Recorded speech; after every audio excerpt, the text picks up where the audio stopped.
speaker series. It is my pleasure to introduce a friend, Dr. Alan Harrelson. He's a husband, a father, the founder of the Pipe Cottage, which is an online social community, a website.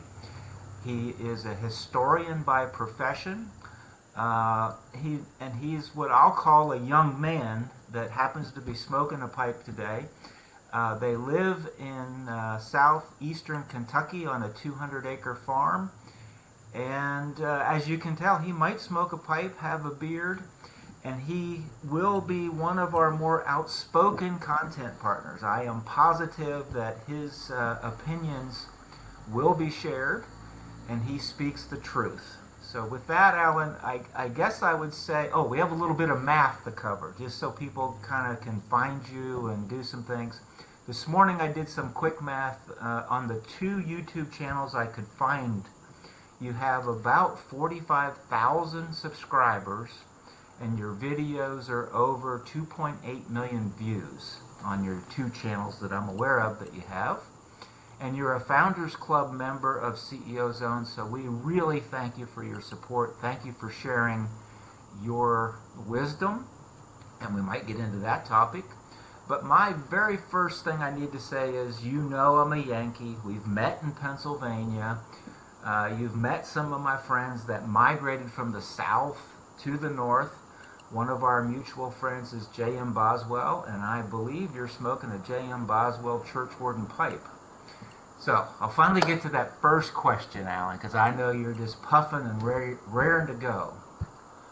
Why should we care about history, in your opinion?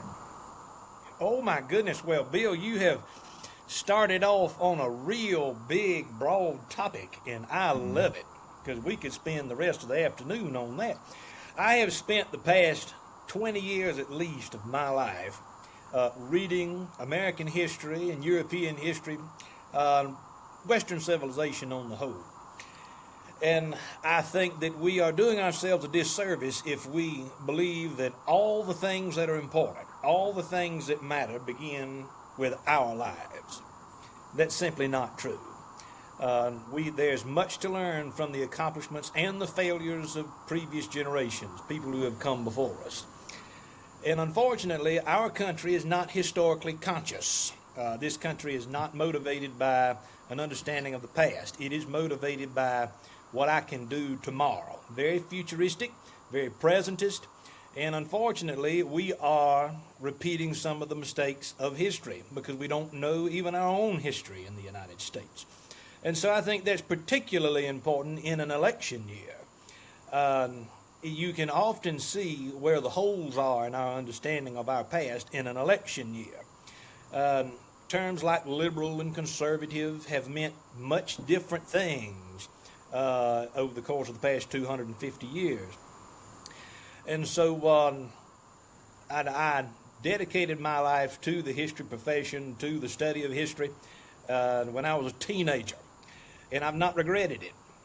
And I think it's probably one of the most important disciplines that a person can study. It's also one of the most politically motivated. But even regardless as to what your occupation is, whether you're in business, whether you are involved with the trades, the arts, it doesn't matter. To be a well-rounded human being, you need to know something about the past. If not the past of your country and your nation, at least the past of your family. Because you are the sum total of those people who come before you. So that is a very short answer to your extremely important question. Well, I had my questions ranked, and then when I thought about that question, I thought we might start there because I wouldn't know when we might have a second question. But hopefully our owners and CEOs that just got the first answer understand why I personally enjoy being educated and entertained at the same time by you. It is a real pleasure to know you, Alan. So well, my second... Yep. Well, let me just add on to that. Sure. You know, I know that what you do here is largely involved with the business world, entrepreneurs, and all these kinds of people.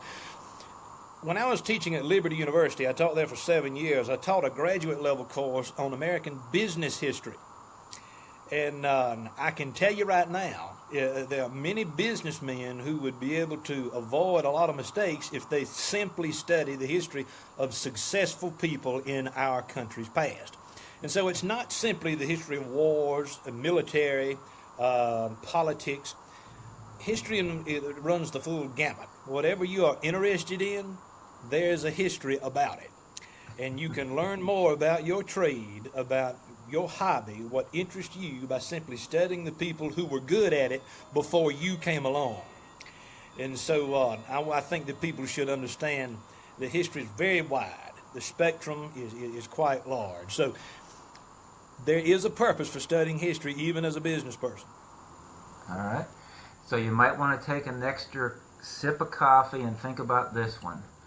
What would your favorite day look like in Gettysburg, Pennsylvania, when the South comes north? What would your favorite day look like? My favorite day would have been no Gettysburg at all. I think that Longstreet was right. I think that Longstreet should have been more successful in persuading General Lee to move the army closer towards Washington in the summer of 1863 and forcing the Federal Army to fight General Lee on ground of Lee's choosing. But you've got to remember that Lee was coming off a very important high. He had just won the biggest battle of his career at Chancellorsville, Virginia in May of that same year. And so he was of the opinion that the Army was somewhat incapable of being defeated by numbers, but Gettysburg proved him wrong. I once heard the historian Shelby Foote said that Gettysburg is the price the South had to pay for having Robert E. Lee. So Lee was good at leadership skills. He was able to lead an army of men from vastly different parts of the country, bring them together as a single unified fighting unit, and he came very, very close to winning the South, winning the war for the Confederacy on more than one occasion. Unfortunately, Gettysburg was not one of those occasions. But I love that battlefield. I visit the Gettysburg battlefield once a year because that's the high water mark of the Confederacy. And I am of the opinion that the Southern Confederacy we are living in the America that the Old South died trying to prevent. We have far too much globalization in this country, too much secular humanism. We've lost the Christian foundation that I fundamentally believe was at the core, the bedrock, the core of what makes America America, beginning from the colonial period moving forward. But all of that's changed now. The Civil War is important for reasons that we cannot possibly discuss in a brief conversation here. But I think a lot about Pennsylvania. I know many good people in Pennsylvania, including yourself. But Gettysburg is probably my favorite battlefield and my favorite spot in your lovely state. Okay. So my long-winded question was, earlier this spring you were in Philadelphia, Pennsylvania, and I believe you spoke at the annual Chesterton Society conference. Mark Sanborn is a big reader of Chesterton. He shared that on his Meet the Speaker. So give us a little bit of what that's about and what did you talk about? Well, I was invited to actually give the keynote address, the opening evening of the Chesterton Society annual conference. That's probably the best conference I've been to in quite some time. And I've been to many of them over the years, history related and otherwise. And this was an extremely well organized, highly intelligent group of people, probably 600-700 people in attendance, all in just people who are in love with the writings of G.K. Chesterton and, of course, the traditions of the Catholic Church. And so I gave a talk on St. Philip Neri, G.K. Chesterton, and the pursuit of joy. And it was very well received. I started the talk with a couple of songs on the 5-string banjo. I love playing bluegrass music, and that kind of livened the crowd a little bit. And then I talked for the next 45, 50 minutes about the examples of a joyful life that we can find in the writings and in the life of St. Philip Neri, who lived during the 16th century, and of course Chesterton, who lived in the late 19th century into the 20th. And I love talking about topics of that nature. There's a wide variety of topics that I enjoy speaking about. And here lately, I've been on a plane nearly about every weekend, going to various colleges and universities and giving lectures and speeches, essentially trying to restore an appreciation for timeless truths, particularly among young people. I have a heart for young people and helping them understand that, there is a way to live life that is joyful.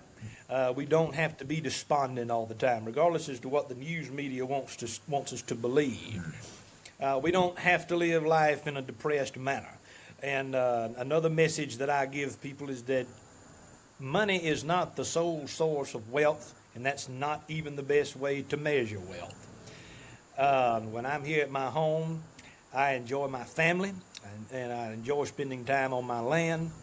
When I'm away from home, that's always a sacrifice, but I do it because I think that I have a calling to speak to people about these timeless truths.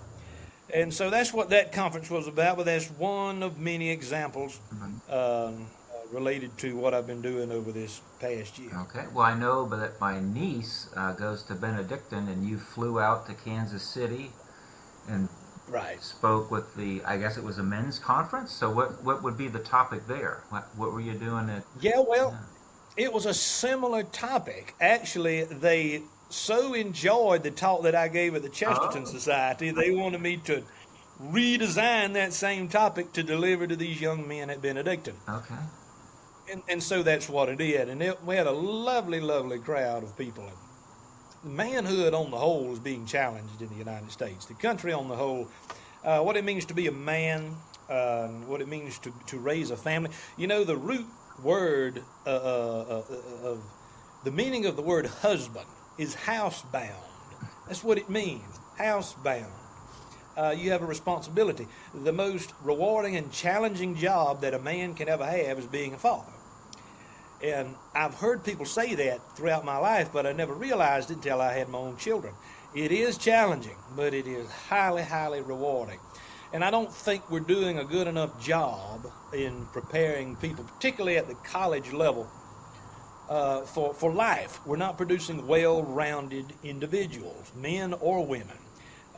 We're producing people who think that a college education automatically means that you are guaranteed a greater income over the course of your life. That is not true. It is absolutely not true. A college education is simply a gateway. The purpose of an education is to be educated. I've said this on my Pipe Cottage channel several times, quoting G.K. Chesterton. The Chesterton famously said, that the purpose of education is to successfully transmit civilization from one generation to the next. American colleges and universities are not doing that. We are failing miserably. And one of the reasons we're failing is because we have lost respect for the historian's craft. And if I can do a small part in helping people realize the extreme significance of the historian's craft, simply sitting down for an hour and reading some history, it's beneficial to the mind, the heart, and the spirit. And so, I just got back from Benedictine, going to Franciscan University in about 10 days or so. I'm going to talk up there in Steubenville, Ohio. Mm-hmm. And I love it. I love doing it. I love meeting people and encouraging people, regardless as to what their background is or what their future goals are. I think everybody needs to be encouraged. And I think all people can be encouraged by matters of faith in the past. Thank you. Once again, you prove why I enjoy being educated by you. And apparently 45,000 others enjoy you as well. So I guess you hit on some of the topics you like to talk about. You hit on your heart is on that young person at the college campus. You're really trying to make sure, as some of our other content partners are speaking to business, it's really about the leader, not just leadership at CEO Zones. And how do we tie all those different topics together one of your favorite topics I didn't ask about yet, but I think I will. And this might, I don't know, it may bring different thoughts to different people as they're being educated and listening to you. But Southern conservatism, that whole topic is a pretty big bucket. And I didn't, a year ago, June, when we first met, I didn't even know there was such a thing. So could you give us like a summary of that and what that means to you and why it's so big in your heart? Well, the Southern writer M.E. Bradford, he was from Oklahoma, but he taught in Texas at the University of Dallas for a considerable amount of time. He once said that there are a lot of people in the South who call themselves Southern and conservative. But that doesn't mean that you're a Southern conservative. What we consider to be conservatism now is basically social and economic conservatism. Most people who I talk to who want to call themselves conservative, they're motivated by the pocketbook. They're motivated by economic concerns. And there's nothing wrong with that. There's nothing wrong with being concerned with too much government regulation, particularly when it comes to smaller businesses. But Southern conservatism goes much deeper than that. It's not primarily a political philosophy. And it is not primarily a historical phenomenon. It continues to exist. It is essentially the idea that it's a Jeffersonian idea, which states that the best government is that which governs the least. It also borrows from Jefferson's idea that cities are to a democracy as sores are to the human body. So it's agricultural, it's rural in nature. It is defiant towards external authority. And the idea of Southern conservatism is that the local community knows best how to govern itself. You can't have representative government at the level that we currently have it. When this country was founded, one representative in the United States Congress represented a very small number of people, probably no more than 30 or 40,000. Today, one representative in the United States Congress is supposed to represent something like 700,000 or 800,000 people. That's almost impossible because each individual person has free will and they've got their own independent idea of what they want to do with their life and what's right and what's wrong. This is individualism, and I have reservations about too much individualism, as a matter of fact, because you can't. Another tenet of Southern conservative thought, and where this begins really is with Jeffersonian politics. Thomas Jefferson is essentially in many ways the father of the type of worldview that I'm talking about, which is sort of interesting because another aspect of this philosophy is Christianity, and Jefferson did not believe that Christ was divine. And so we learn from Jefferson, but we don't consume everything that Jefferson had to say. This is the South, in my mind, is a final bastion of Western civilization, not only in North America, but considering Europe as well. I think the American South is still, as Flannery O'Connor once said, it's not Christ-centered, but it's Christ-haunted. It's Christ-haunted. And what that simply means is that most everybody raised in the American South, you are instilled with a sense of morality from the time you're born. We have, they call it the Bible Belt for a reason. We have churches on nearly about every corner and every town in the American South. And that's not a bad thing. What's bad is that Southern history, Southern culture on the whole, is repudiated by mainstream American culture. It is rejected. And we've seen this happen again, and this is not the first time in history this has happened, but the recent episode started in 2015. And for nearly 10 years now, anybody who enjoys Southern society and enjoys and appreciates the contributions of the South to the world, these people have been on the defensive. The two great contributions of the American South to the world are its literature and its music. And and what produces this is a lived experience, not an academic world. What makes the South is not the ivory tower academic world, people trying to explain what the South is. It is a lived experience that can be chronicled through the literature, in the songs, the poetry of this part of the world. Uh, and so, unfortunately, that's not being taught in our southern colleges, even our southern high schools. Um, it's just very unfortunate because I think that we have such a rich history, not only in America, but particularly here in the U.S. South. I'm doing my part in making sure that people at least know something about this history, whether they appreciate it or like it or not is not my concern. But I've been very vocal in my opinions about my admiration for this part of the world. And quite frankly, I don't think there's anything wrong with it. I don't either. Uh, so here at Meet the Speaker, we're trying to get you hired as a speaker, typically with CEOs and business owners. Are there areas of the country, let's say that you really would like to take your family to do a speaking engagement, enjoy a long weekend? Is there some geography you'd love to go to where one of our CEOs would say, come on out, family, we're going to hire you? Where would one of those geographies be, or is it back in Kentucky right there on the farm? No, I enjoy traveling and going different places. We have wanted to visit the Rocky Mountain states for years now, just have not had the opportunity to do it.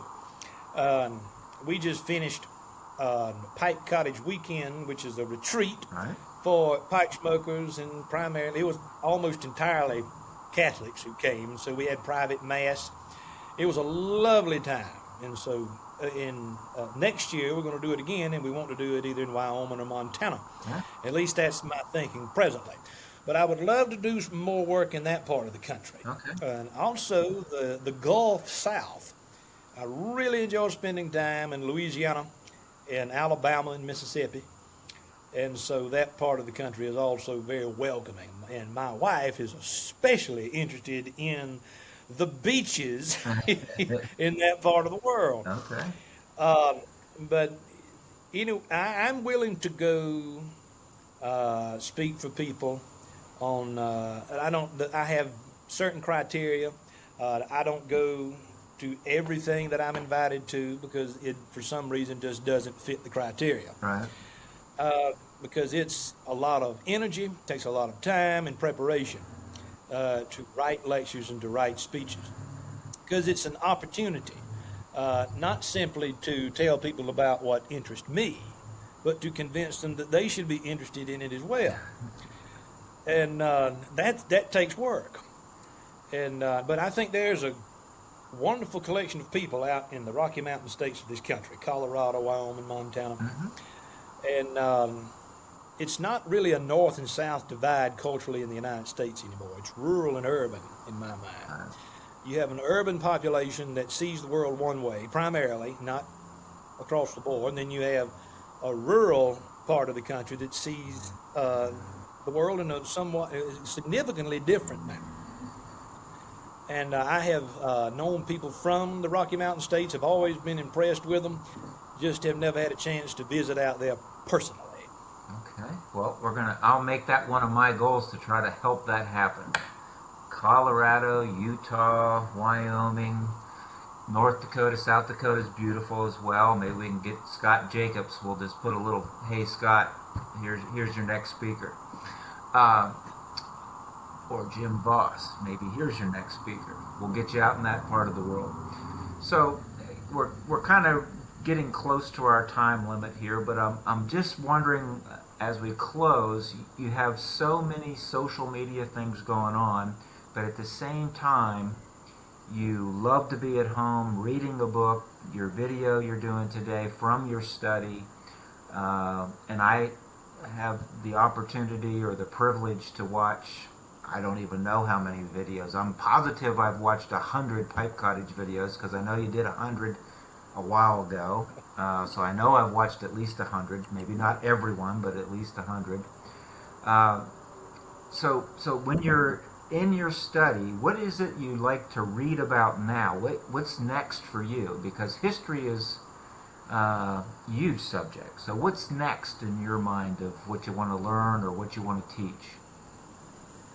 Well, what I've been reading most of all lately is the more Catholic theology, because my wife and we converted to the Catholic Church a little over a year ago. We were confirmed, and I am moving into learning more about the lives of the saints and the church fathers. And so, because I've been studying American history and the American South for so many years now, um, but reading interests are fairly wide. Okay. I've actually got a call later this evening with a professor of Latin, and one of my main goals of the next year is to learn how to read and speak Latin somewhat fluently. And so that's next. That's my next big intellectual challenge, because I've never been fluent in another language, and surprisingly enough, that was not a requirement for my doctoral program. Years ago, it would have been, Right. but now across the country, those language requirements are being subtracted. But Well, I have a that's niece what I. that can help you with that. Cora, that you almost met in Kansas City. You were on the same campus, just different sides of it. Uh, she can speak Latin, Chinese, and she even's from central Pennsylvania. Go figure that. So, yeah. My goodness gracious, you don't hear about people who can speak Latin and Yeah, Chinese well, very she's a much special these young lady. We're very proud of her. Uh, days. all right, so we know that pipecottage.com is where everybody can find you. On the About page, there's a contact, how to get a hold of you, because the next step for this video would be the watcher or the listener on a podcast would say, I really enjoy being educated. I like the fun of being educated, and I want to hire Alan to speak to my company. And they would be able to go to pipecottage.com to do that? Or how would they get a hold of you? How do they find you in southeastern Kentucky? Well, most people write emails. There's an area on our website where you can write a message and it will be sent directly to my email account. Okay. But otherwise, most people write me at Alan at thepipecottage.com. ALAN, Alan at thepipecottage.com. I also have a P.O. Box mailing address in Williamsburg, Kentucky, on our website, and I still often get handwritten letters from people. And it's a wonderful thing. I think that we've become far too digital in our communications with people. It's still a treat to get a handwritten note in the mail from somebody you've never met, and I'm certainly appreciative of that. So Okay. the P.O. Box, the email, that's the two best ways to get in touch. All right.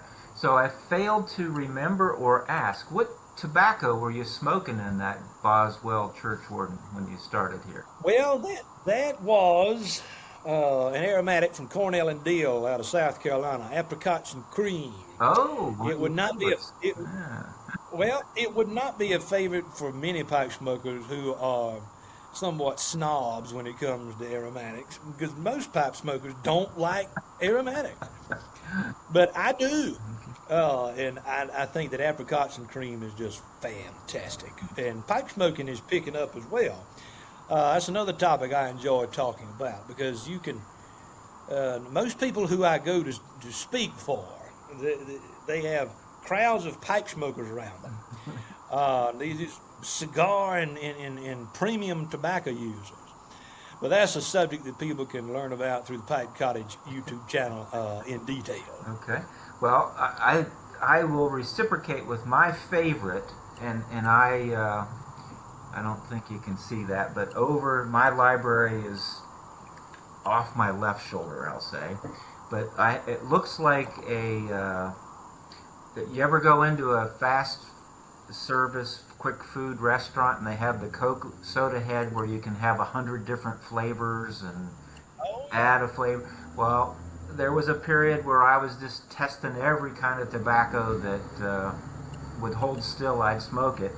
But most recently, Boswell's Smoker's Choice, which is a black Cavendish with just I asked him personally, what's in that? And he said, just a pinch. And I don't know what that means when you're making a 50-pound bucket, but just a pinch of vanilla. So that's my black Cavendish story, and I'm sticking to it. But I've been smoking that every day now for probably a month, which is unusual for me. I usually pop around, jump around a bit, but Well, Bill, that's good. I still think you need to grow your beard back. Last time I saw you, you had a very nice beard. it was longer and bigger than yours right now, which is Well, I'm not saying that you need the beard to cover up anything ugly. I'm just saying that was a very nice beard. well, I've been told by others that I have a face made for radio, so that's okay. Well, it's really been a pleasure, Alan. Thank you so much. You and your family mean a tremendous amount to me. And those that know CEO Zones know that Alan's wife, Alexandra, is our Chief Technology Officer, our Chief Marketing Officer, and she's probably behind the scenes right now cringing that we're talking about her because she just likes to get things done. But a wonderful family you have, Alan. Thank you so much for sharing. Well, sir, the privilege is all mine. I've enjoyed it tremendously. All right. Have a great evening.